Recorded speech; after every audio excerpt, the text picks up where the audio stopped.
Hello and welcome. This is the Gshock GA-100 and I'm going to show you how to turn on or off your daylight saving time mode.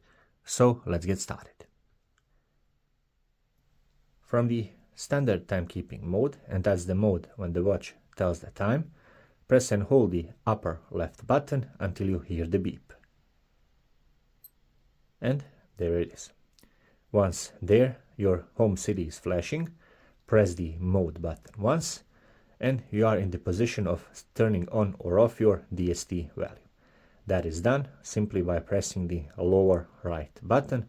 You are shuffling between on or off, turning your daylight saving time mode between on or off.